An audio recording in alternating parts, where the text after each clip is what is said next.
Do you remember your childhood? Did you get to go to school?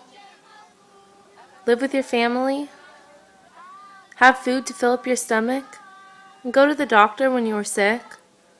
This is the story of Kenya, home to 1.9 million orphans and vulnerable children by HIV and AIDS, many of whom lack these basic rights, including the right to be a child.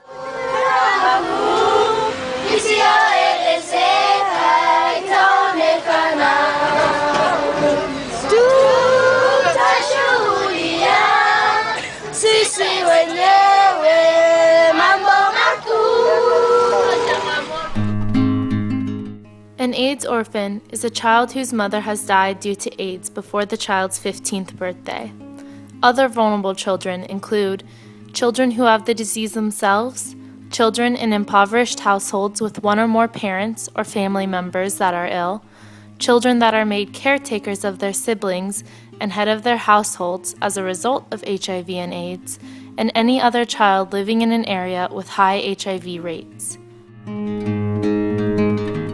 Of course, in Kenya, children still face a number of problems, and I'm sure they'll face this thing for a long time. This is poverty, HIV and AIDS pandemic. Although the infection rates have gone down, but the number of children affected by HIV and AIDS, directly or indirectly, are still on the increase. So many orphans in Kibera, one, because their parents are HIV. Yeah, they died a long time ago. Some are just in the bed. They cannot even wake up to go and look for their daily life, their daily meal, and no one else is there to help the children. In sub-Saharan Africa right now, 1 in every 4 children is living with an HIV-infected adult in need of medical care. Lions are meant to be strong, but Leo just wants to laugh. OVCs are up against many odds regarding their well-being. Common threats that these children face once they are orphaned or are made vulnerable by HIV/AIDS include poverty, food insecurity, lack of access to proper health care, discrimination and stigma, and lack of access to equal education.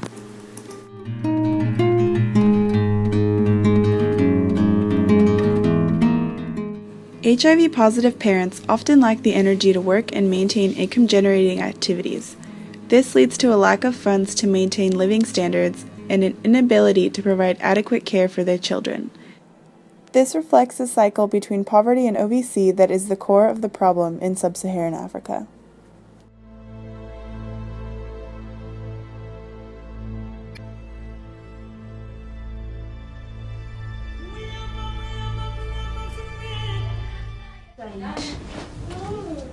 Life is very hard since my parents died. I'm visiting the house of Eunice Jerry. She's staying with her grandchildren. Her 2 daughters passed away and left behind 4 children.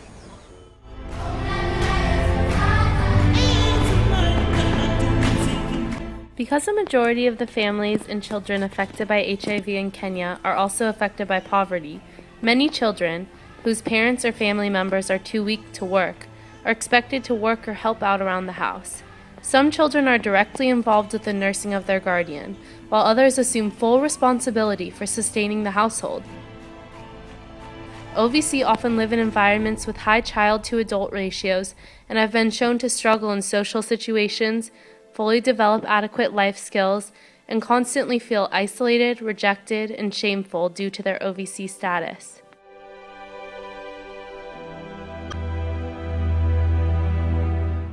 One 16-year-old South African girl said, "They treat you badly. You don't feel like walking in the street. They give you names. They whisper when you pass. They take it that when one person in the house is sick, all of you in that house are sick."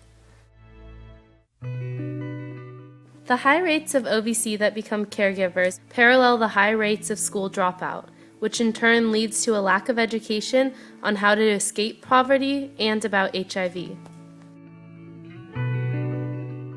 OVC face a higher risk of food instability, malnutrition, and stunting than other children.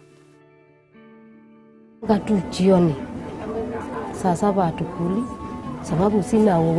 of them get marasmus, a disease that is caused by lack of proper balanced diet. The other disease that is prevalent in this region is kwashiorkor.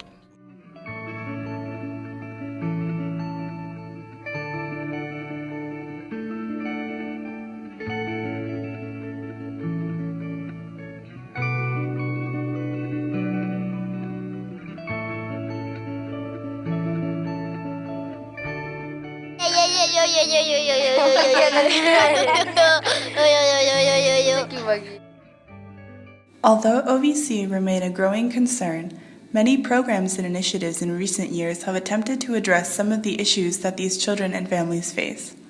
On the Rings of Responsibility, PEPFAR comes into play on the international level. PEPFAR is a U.S. government initiative created in 2005 in an attempt to address prevention, treatment, and care for those affected by HIV/AIDS in the 15 most vulnerable countries. The PEPFAR program introduced free antiretroviral therapy, a drug plan that suppresses the progression and symptoms of the HIV virus. In Kenya alone, nearly 500,000 people have been given antiretroviral therapy. At a national level, the Department of Children's Services in Kenya, in assistance with UNICEF, have created a cash transfer program. By loaning a small amount of money to the guardians of these orphans, the guardians can establish a small business, enabling them to better support the orphan children. What can be done in institutions in Kenya to support OVC?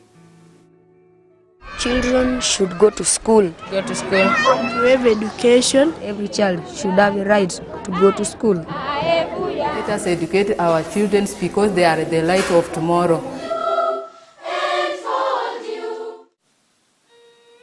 Orphanages such as Liwa Children's Home and Faraja Children's Home put a huge emphasis on education for the OVC within their care.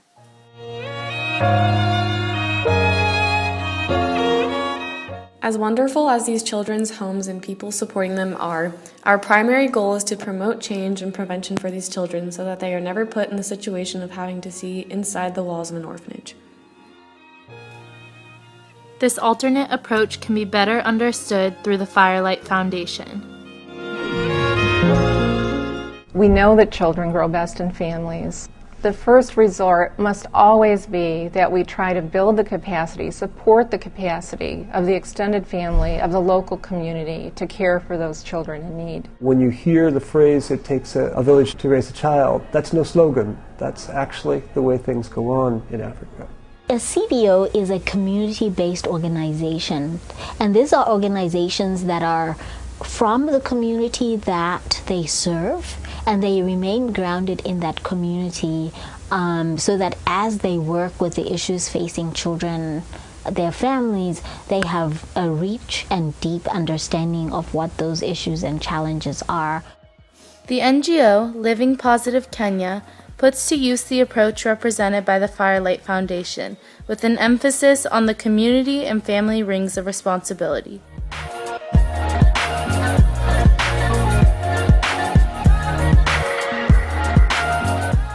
Having had women who have come from being so ill to be empowered and being able to take responsibility over their own families, it's encouraged the community, and now they don't look at HIV the same way they looked at it 7 years ago. We try to link up these children with people who could take them to school, because at the end of the day, if we don't break the vicious circle, if these children don't go to school, the community will remain the same because they don't have a generation. It's a generation that will be killed. So basically, we're trying to make sure that this community has a generation tomorrow of people who will leave the slum and go out there and work and get jobs.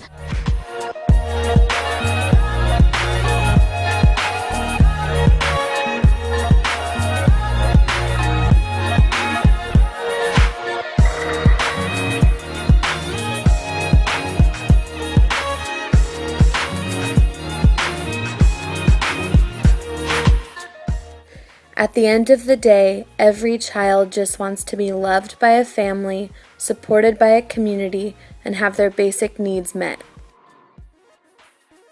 Every child deserves to be a child.